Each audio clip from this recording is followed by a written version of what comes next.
record. Greetings, everybody. Welcome to our March 8th to 2023 TED Talks Discussion Club meeting.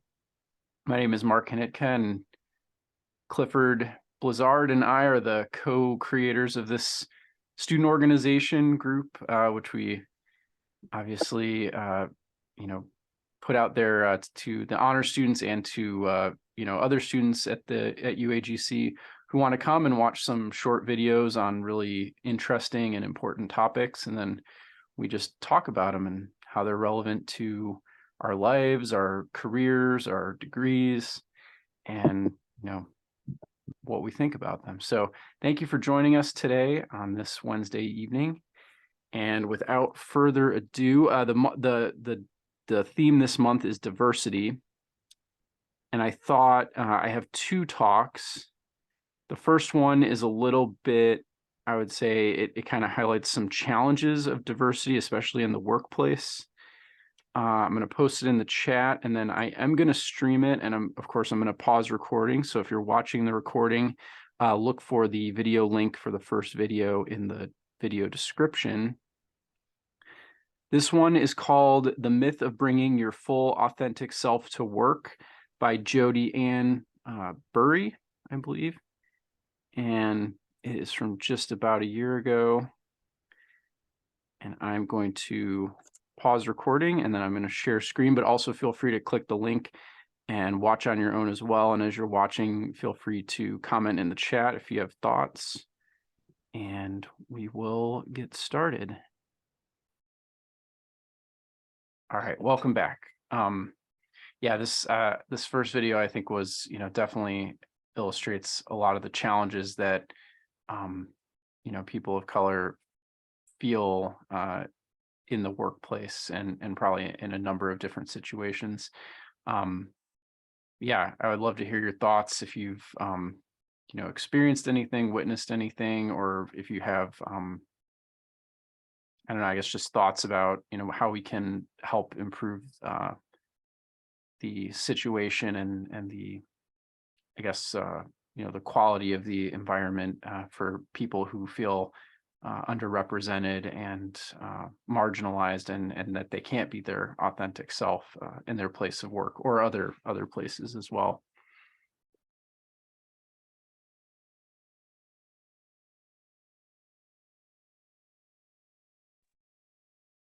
This is Catherine. I guess I'll start. I know the company I work for is, CDW. It's a technology company out of Chicago. And one of the things really in the past, I'd probably say 5 years, that they have really focused on is inclusion and diversity. And really, I've seen that through programs that have been offered, promotions, etc.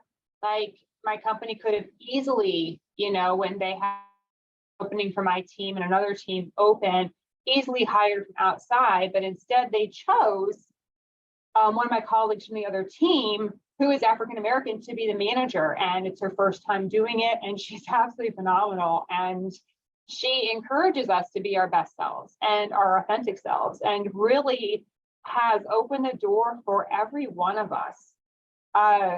And I think that is true for, not just women, but, of color, of, non-color, of whichever, but really having a voice that you can speak up and, just really to be inclusive and include everybody. And she's really taught me a ton. And she's not just my boss, she's a friend. So that has come from since then, but it's really good to see my company being innovative and really show the diversity. I know they have groups and quarterly talks about diversity and inclusion. So it's really brought to the front how important it is, not just in like today, but always and for our future. Thank you so much for sharing, Catherine. Yeah, that's a great story. And I know I've noticed that, at UAGC and in other areas as well, that, yeah, definitely a lot more focus on DEI, diversity, equity, inclusion, training, awareness programs, events. I mean, I guess in a way this is in the vein of that, because we're talking about diversity and why it's important to make sure that everybody feels that they belong, that they're valued, that they won't be like judged or ostracized based on an aspect of who they are as a person. So I think that awareness and that focus like helps everybody keep it at the front of their mind so that they can be better and make in their words and their actions on a daily basis and how they treat other people, that'll be at the forefront. So yeah, that's great to hear that your company is making that a priority. So thanks for sharing, Catherine. In the chat, is it Gerardo said, it's never been my case. Amanda said, I experienced this when I tried to hire an African-American woman to be our administrative assistant. My boss deemed her as not welcoming and unfriendly, so she unfortunately did not get the position. Yeah, that's definitely, unfortunate to hear.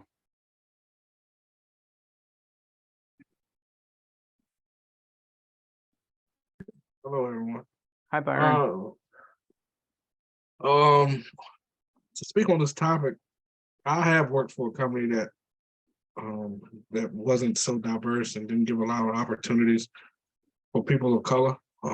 My company that I work for, I've been with them for about 8 years.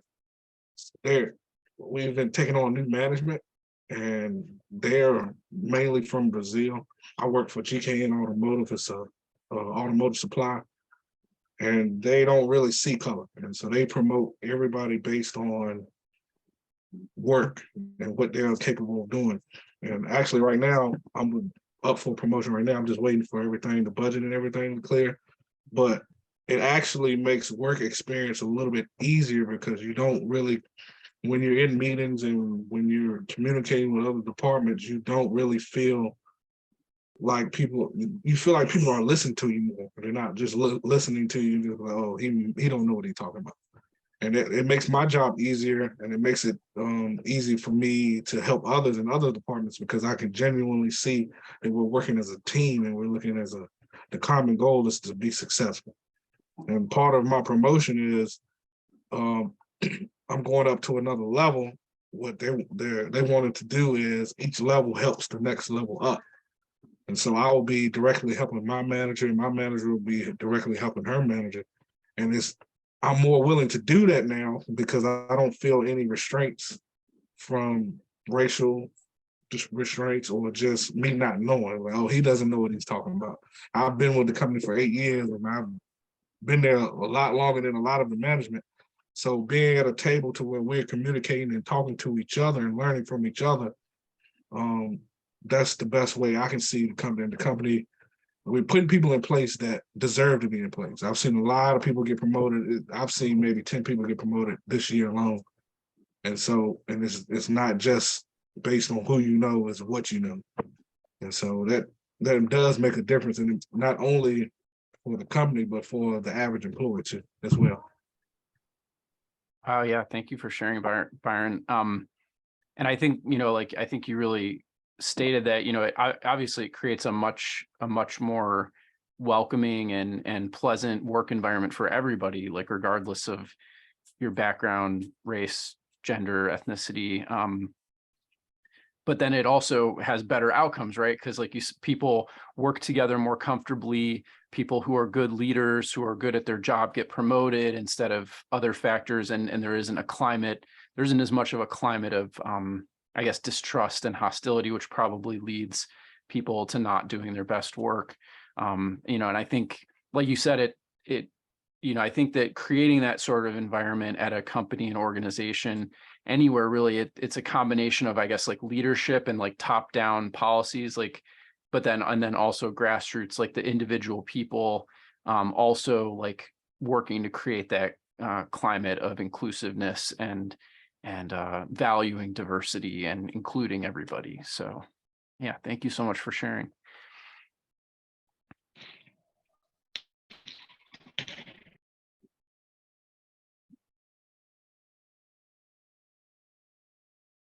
I think I see a couple people unmuted. Did somebody want to Did anybody have any comments? I know it's not regarding work, but I think it's also like I have a daughter who is 3 and a stepson who's 15 going on, he might be 16, I don't know, because he's pretty raw in his comments all the time. But it's really, I think as a parent teaching our children, the value, like it's like I grew up with a bunch of different neighborhoods around me and nobody cared. Like, we were kids, we had fun, we were friends. And that's what's more important. It's not the color of our skin or that, it's friendship. It's developing, like we accept each other for who we are, and that's important. Like I know just raising my daughter, it's being your own individual. It's not changing for somebody else and being able to show your true self. And I think that if someone would have given me that advice when I was growing up, who knows where I'd be today. I'm happy with me, but it took a long time to get to that point. But it is being, just respectful and just welcoming, no matter what we look like, no matter where we come from, no matter what we do, because everyone is worth it. Awesome. Thanks for sharing, Catherine. Yeah, I should have said at the beginning too, and I think if I would have realized when we were scheduling these out, although that's gender is definitely a form of diversity as well, and especially when we include those outside of just male, female, and non-binary, trans. But yeah, happy International Women's Day. I forgot about that until I saw some things on my feed earlier, but yeah, I hope everybody is thinking about the important women in their life today too. Shelley, go ahead. Hi, my name is Shelley Stramler, and I work at Lawrence Livermore National Laboratories, and they do push diversity and inclusion a lot, but we have, because I am with the African body and committee at work, we have seen a down spiral of hiring of African Americans since the pandemic.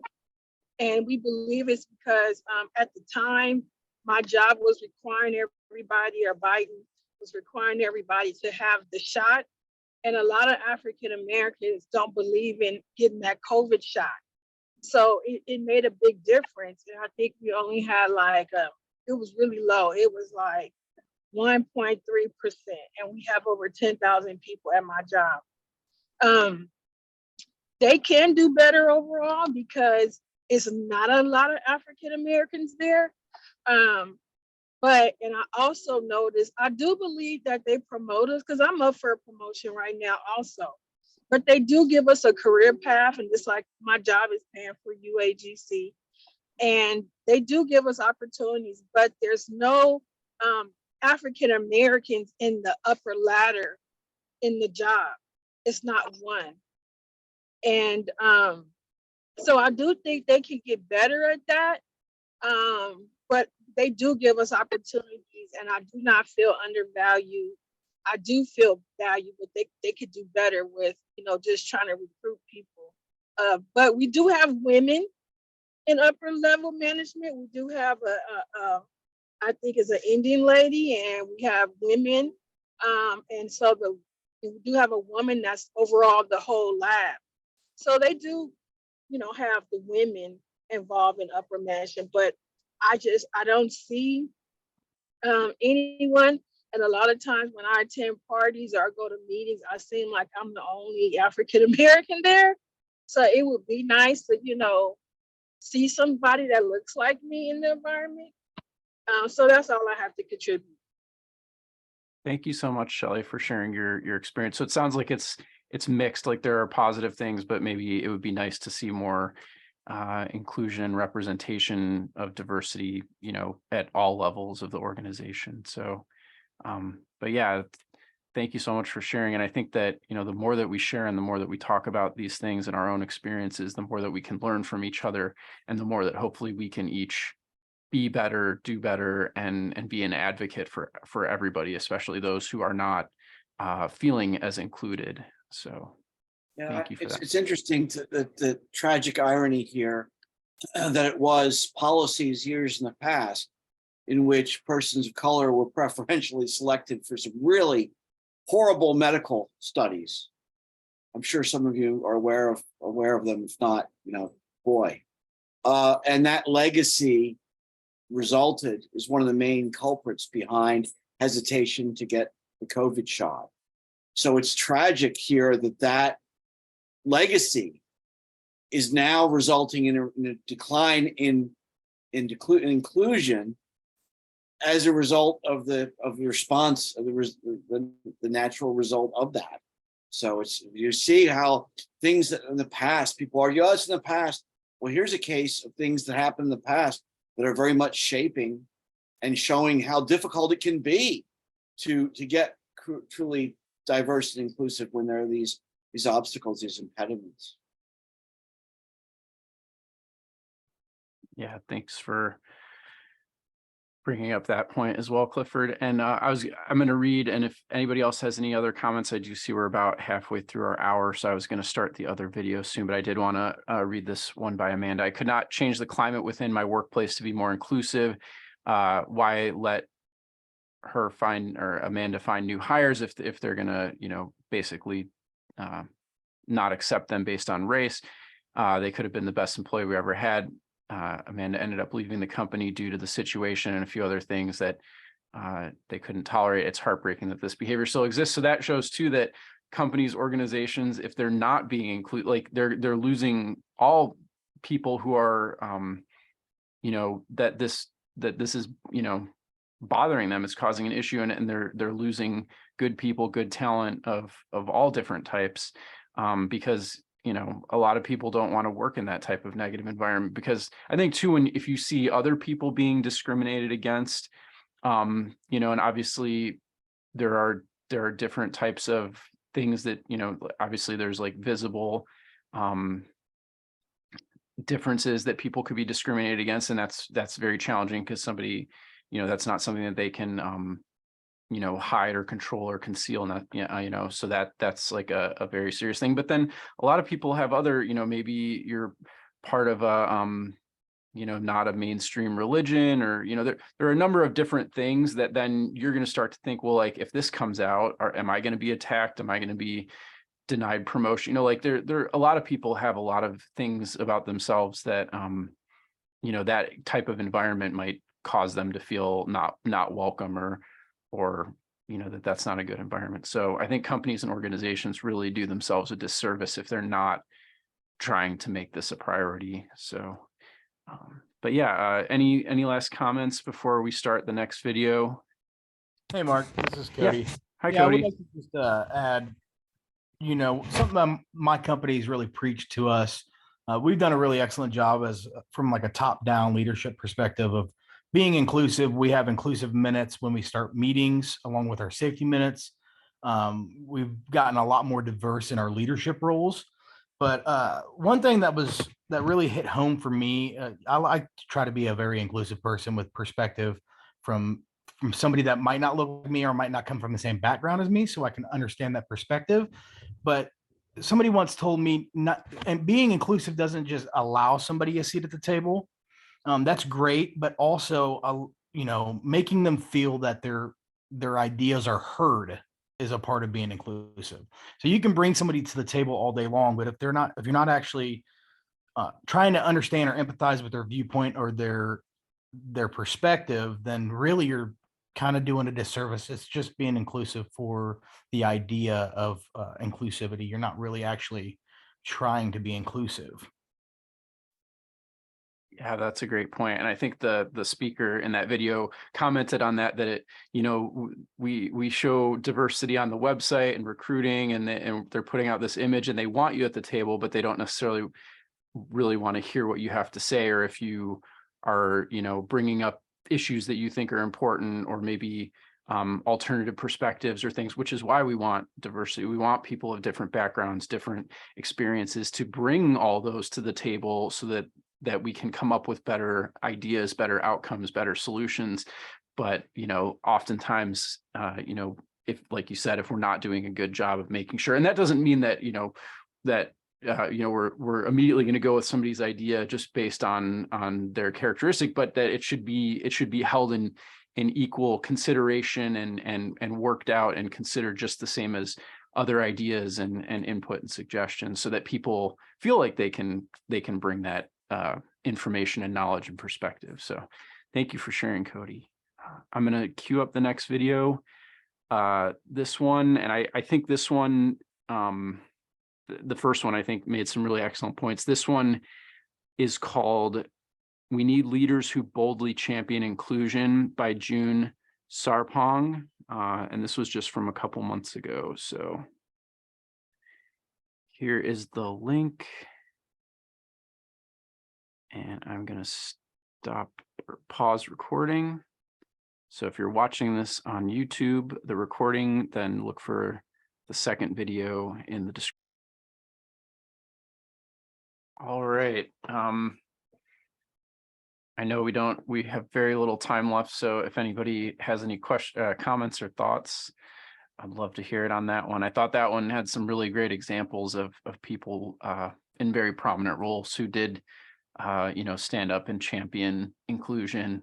So I thought that was a good one to come second.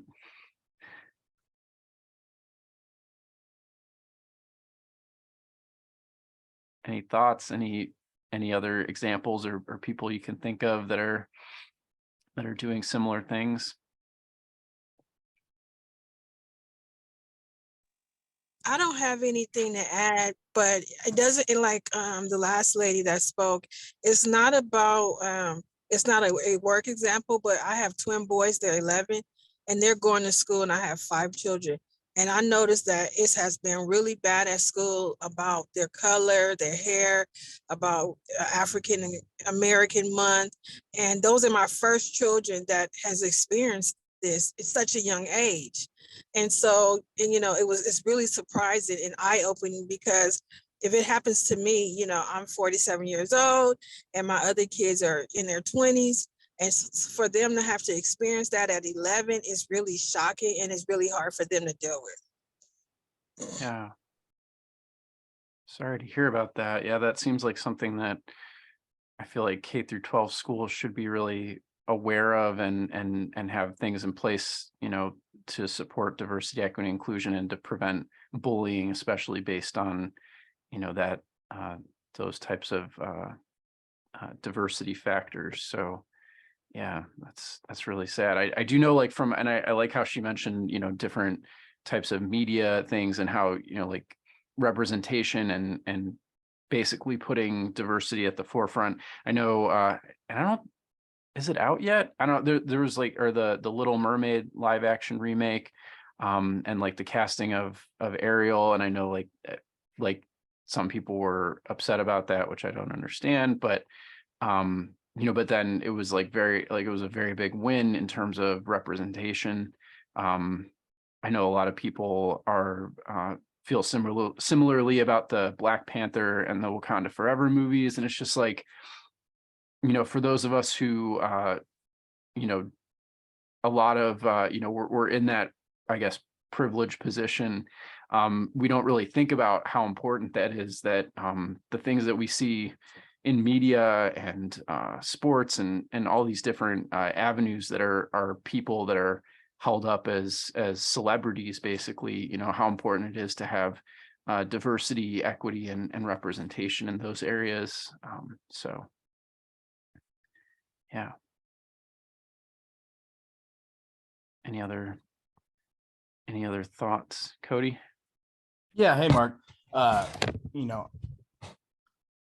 as a white straight male, it is difficult to understand different things when it comes to like recasting stuff like that. I don't find myself getting mad as some people did with the whole Little Mermaid thing. That was kind of silly in my book. But one thing that I, as someone who tries to be inclusive and tries to gain perspective, would love to see more of is original pieces based in like African American culture or Indian culture. I really particularly enjoyed Miss Marvel, the Disney show about the Indian girl who gained superpowers. Like that was really cool to me to see some like original characters that shed light on that culture and that background, and being a little girl, being a woman, being an Indian woman, stuff like that. I think we need more of that for sure, and that's something that I see is really underrepresented in especially American culture from like an A-list Hollywood kind of perspective.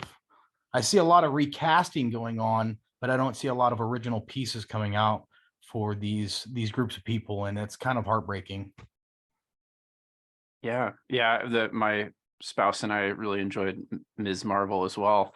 Yeah, and I think it's really, and I think that, I think we're seeing a lot more of that in the last 5 or so years, like that there is this, like I think in the presentation, the lady was saying that, like FX was called out in like 2014, 2015. And I wonder if like around that time and like they did a 180 and they really made it a priority to get diverse creators and directors and writers represented in their network, and it had positive outcomes. And I think that, I think we all benefit from that, because we don't, I think as people, when we're watching shows or movies or things, we don't just want to constantly see the same kind of stuff. Like we want to learn about different things. We want to see different perspectives. We want to be exposed to different cultures and different things. It's more interesting when it's like that. So.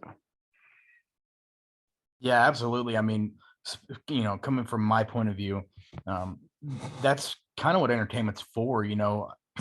If I just wanted to see the same thing that I see every day in the mirror, I could go, to a relative's house or something for like that. You know what I mean? So like when I want to be entertained, I like to be entertained with different cultures and different backgrounds and stuff like, and see different, I'm kind of a sci-fi nerd to be honest as well, different areas and stuff. That stuff's fascinating to me. And until recently, it's been really represented in like American cinema and Hollywood, stuff like that. Right. I'm a sci-fi and fantasy fan as well, and that made me think of Star Trek, which was like and that was like way ahead of its time, the original Star Trek series. And I don't know if you have seen any of the videos with Nichelle. Oh man, I'm totally blanking on it, but I'm totally blanking on her last name. I should know. But anyway, there's a great documentary about how she basically led a campaign to increase diversity at NASA as well. It's a wonderful documentary. Nichols. Michelle Nichols. Yeah. I just totally, I knew who it was, and I've seen the documentary. And actually she was thinking about like leaving the show after one season because she wanted to do theater. Like theater was her favorite thing. And she met Dr. Martin Luther King Jr., who said that it's the only show that he and his family watch together, and like that they let the kids stay up late for, and like that the representation on Star Trek was so important, of like having that person as like an equal on the crew. And then I think it had the first interracial kiss on American television as well. So yeah, like media is so important in terms of like representation and changing the cultural narrative. Yeah. Clifford, did you have? I was just going to say, and it's how unsurprising it is that this really, I hate to end on a dark note, but I live in Georgia, so I'm very close to that state south of me, which is kind of veering off the map to the right because of its current governor. And what he's done, he's attacked Disney because he recognizes that Disney has become kind of the face of supporting diversity and what he classifies as woke behavior. And it's really, there's the backlash. Timing is good. It's wonderful to end with a positive note about all the companies are doing, but I'm really scared about the backlash we're starting to see, particularly in Florida. But I think we're going to see it in the next election. The next presidential election is going to sweep. It's going to be much more visible. It's almost deserves its own TED Talks night to talk about, how do we handle that? It's an attack on education and this idea that parents can control what a child experiences. And there's good arguments for that to some extent. But unfortunately, if you're limited to what you want your child to experience, the child will never get these kinds of exposures to these other ways of thinking and being in the world, and won't grow up with that. So thank goodness for popular media that's largely outside of the control of that. But that's I know more than we want to get into. Anyone's welcome to reflect on that. I don't know. Does anyone live in Florida who's in our group right now who might want to speak to that in the trenches, as it were, of what's going on down there? I know educators that live in Florida, and it's getting scary. The control over books, in particular libraries, what they can have available, that parents can just request that books be pulled, basically, that they feel their child should not be exposed to. So.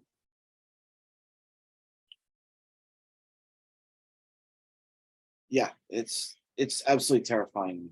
It's really is. And I think it's something we all need to be conscious of. Professor. Yes. So is Florida the state that was on the news that at the Disneyland parade they was mistreating minority children? Like one character hit a kid in the face and they wouldn't shake their hand. Is that where that happened? Wow, I don't know. I'd have to.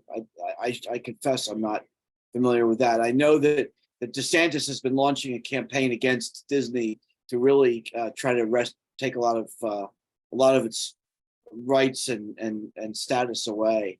But he's winning a lot of votes by doing that within a sector of the population that really is pretty virulently in support of him. But I'll have to look that one up. I don't know. I wouldn't be surprised. He's certainly stirring things up down there and starting to regulate what children can be taught. Yeah. And we want to be respectful of your time. Sorry, I do realize we've gone more than just a few minutes over. Apologies. I put the link to the Qualtrics survey. If you're tracking PLA hours, make sure to do both the survey and record it on your own sheet for your own records, so you know when you've accumulated the 15 hours. But we thank you so much for coming, for watching with us and discussing. Again, I guess last month was a difficult topic, and this one is also kind of a challenging, and you know, it reminds us that we've made a lot of progress, but that there's still a lot of work to do out there. So yeah, join us next month. You know what the environmental sustainability, I don't know if that's lighter or darker. I guess environmental sustainability is framed in terms of good news, but those of you that have taken Site 207, that's not all good news. But we'll find a way to have at least one. Actually, TED Talks often are tremendously positive takes on what we need to do, and I won't say we'll keep it light, but we'll keep it kind of solutions oriented. Absolutely. All right. Well, thank you so much for coming. Thank you all so much for your contributions to this ongoing venture, and thank you to Mark, who's the original visionary behind the TED Talks idea. So here at UAGC. Yeah, thank you everybody for coming. We'll stick around for a few minutes if anybody has any other questions or. If you have any questions about honors as well, we are more or less the honors program here at UAGC, so we'll be happy to answer your questions also if you have any.